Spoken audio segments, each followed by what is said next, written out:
Video like जरूर कर लीजिए और ऐसे वीडियो लगातार फ्री में पाने के लिए चैनल को तुरंत सब्सक्राइब कर लीजिए और बेल आइकन को जरूर टैप कर लीजिए ताकि आगे भी सारे वीडियो आपको मिलते रहे। यूट्यूब में फॉलो करते हैं तो प्लीज ये वाला फ्री टेलीग्राम चैनल जरूर ज्वाइन कर लीजिएगा। सारे नोटिफिकेशन सारे अपडेट यहीं पे आते हैं, ध्यान रखिए। वैभव और आप लोग देख रहे हैं UPPSC best online coaching YouTube channel. दोस्तों आज के इस वाले वीडियो में हम लोग एनवायरनमेंट के एक इंपॉर्टेंट टॉपिक ब्लू फ्लैग प्रमाणन के तहत जो प्रमाणित समुद्र तट हैं हिंदुस्तान के उनको देखेंगे।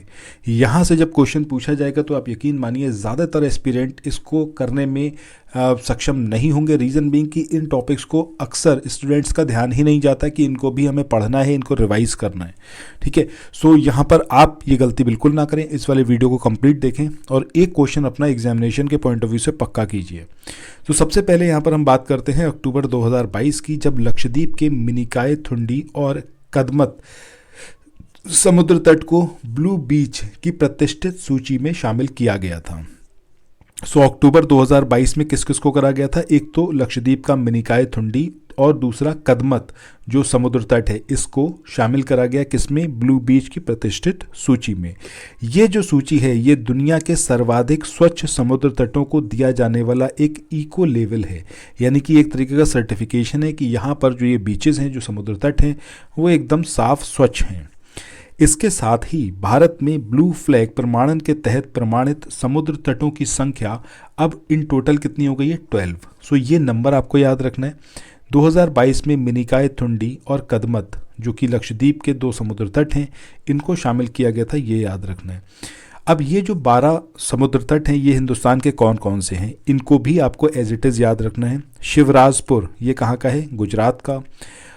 पादुबिद्री ये कहाँ का है? कर्नाटक का। कासरकोड कर्नाटक। कोवलम तमिलनाडु। कप्पड़ केरल का। ईडन पुदुचेरी का। गोल्डन उड़ीसा। ऋषिकोंडा आंध्र प्रदेश। घोगला द्वीप का। राधानगर अंडमान निकोबार द्वीप समूह। कदमत बीच जो कि लक्षद्वीप का और मिनिकॉय थुंडी बीच जो कि कहाँ का है? आपका लक्षद्वीप का। सो इन टोटल 12 हैं। 12 के नाम आपको एज इट इज़ याद रखने हैं।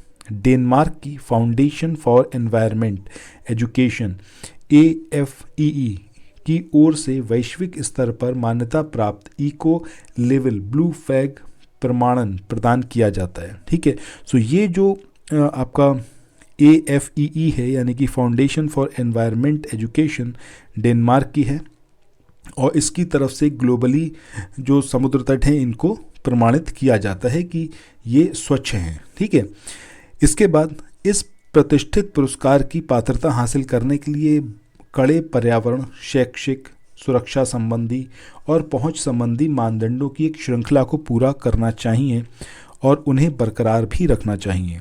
ब्लू फ्लैग का मिशन पर्यावरणीय शिक्षा, पर्यावरणीय संरक्षण और अन्य चिरस्थायी विकास पद्धतियों के माध्यम से पर्यटन क्षेत्र में निरंतर बढ़ावा उसको देना है। ठीक है, चलो आगे बढ़ते हैं। तो आगे चले नेक्स्ट क्वेश्चन को देखें। इससे पहले कुछ एक इन्फॉर्मेशन है आप लोगों के लिए जो बहुत इंपॉर्टेंट है। अगर आप लोग उत्तर प्रदेश PCS की तैयारी कर रहे हैं, आप RO की तैयारी करना चाहते हैं, BEO की तैयारी करना चाहते हैं, इन तीनों एग्जाम की अगर आप तैयारी करने चाहते हैं तो स्टडी फॉर सिविल सर्विसेज के कोर्सेज को आप ज्वाइन कर सकते हैं कंप्लीट तैयारी के लिए। ये वन स्टॉप डेस्टिनेशन है, यहाँ पर आपको सब कुछ मिलेगा जिसमें स्टडी मटेरियल रहेगा, टेस्ट सीरीज रहेंगी, पेड क्विज रहेंगी, सब कुछ आपको एक ही जगह पर मिलेगा और ये सब कुछ सफिशिएंट होगा आपके एग्जाम को क्रैक करने के लिए, एग्जाम को निकालने के लिए। लेटेस्ट ग्रुप स्टार्ट हो चुके हैं और उन ग्रुप में आपको एडमिशन लेने के लिए सिंपली जो ये नंबर मैं आपकी स्क्रीन पर लिख रहा हूँ इन नंबर्स पर आप कॉल कर सकते हैं। 8564-880530 इस नंबर पर आप संपर्क कर सकते हैं। इसके अलावा 9696066089 इस नंबर पर कांटेक्ट कर सकते हैं या फिर आप 7523864455 इन तीनों में से किसी भी नंबर पर कॉल करके आप हमसे संपर्क कर सकते हैं और ये लेटेस्ट ग्रुप जो है इसमें आप एडमिशन ले सकते हैं। इसके बाद ये जो आप सूची देख रहे हो ये संविधान की सूची है, लिस्ट ऑफ कॉन्स्टिट्यूशन। जैसे आपका संघीय सूची होता है, राज्य सूची होता है और संवर्ती सूची। सो कौन कौन से जो विषय हैं वो किस सूची में है ये यहाँ पर देखने वाली बात है और एनवायरनमेंट से रिलेटेड ज़्यादातर सब्जेक्ट को यहाँ पर रखा गया है।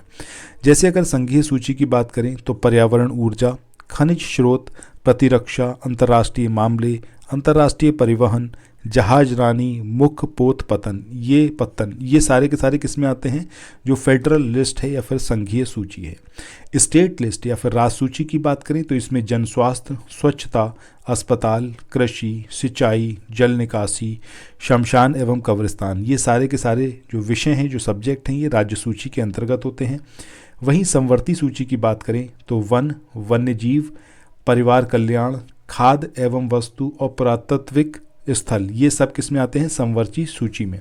सो स्पेशली जिन पे मैं अब आपको बताने वाला हूँ, इनको ज़रूर आपको याद रखना है एनवायरनमेंट के पॉइंट ऑफ व्यू से। ये वन हो गया, वन्य जीव हो गए, ये समवर्ती सूची में रहते हैं, इसके बारे में आपको याद रखना होगा। इसके अलावा अगर हम बात करें तो स्वच्छता, ये राज्य सूची के अंतर्गत आता है, इसको आपको याद रखना है। इसके अलावा अगर हम बात करें तो इसमें आप याद रखिएगा जो ये जहाज रानी और मुख्य पोत पत्तन है, ये किस में आते हैं? आपका संघीय सूची में। वैसे तो आपको ये सारे ही याद होने चाहिए, क्योंकि अगर इन्वायरमेंट के पॉइंट ऑफ व्यू से याद नहीं करेंगे तो आपको पॉलिटी के पॉइंट ऑफ व्यू से याद रखना है, ठीक है, राज्य व्यवस्था। चलिए, इसके बाद नेक्स्ट जो ये लिस्ट आप देख रहे हो, इसमें हम बात करेंगे अभ्यारण्य की, और वो पर्टिकुलर राज्य जहाँ पर वो लोकेटेड है। जैसे शरावती घाटी की बात करें तो ये कहाँ पर है? कर्नाटका में। सतकोसिया गार्ज, ये कहाँ का है? उड़ीसा का। इसके बाद पिरोटन द्वीप की बात करें, गुजरात में है। वन्यजीव प्राणी अभ्यारण्य अगर हम बात करें गोरुमारा की तो ये वेस्ट बंगाल में है। अगर हम बात करें पोचरम की तो ये कहाँ पर आपका? तेलंगाना में है। इसके अलावा अदुरजगरम की बात करें तो ये कहाँ पर लोकेटेड है? तमिलनाडु में। सो यहाँ पर आपने कुछ इंपॉर्टेंट लिस्टिंग को देखा है। मैं चाहूँगा कि कहीं अपने माइक्रो नोट्स आप बनाएं, उसमें इसको शामिल करें। अदरवाइज आप स्टडी फॉर सिविल सर्विसेज के जो पेड इनिशिएटिव हैं, चाहे पीसीएस की बात करें, बीईओ की बात करें या फिर समीक्षा अधिकारी की बात करें, उसमें आप एनरोल करा लीजिए। आपको ये सारे पीडीएफ प्रोवाइड किए जाएंगे। आपको सिंपली मल्टीपल टाइम्स उसको रिवाइज करना है। That is the only thing which you need to do. अगर ऐसा आप करोगे तो आप भूलोगे नहीं और एग्जामिनेशन में यहीं से आएगा, कहीं उसके बाहर नहीं होगा। ईजिली आप अपने एग्जाम को क्रैक कर सकते हैं। So thanks for watching. मिलते हैं नेक्स्ट वीडियो में। Bye bye.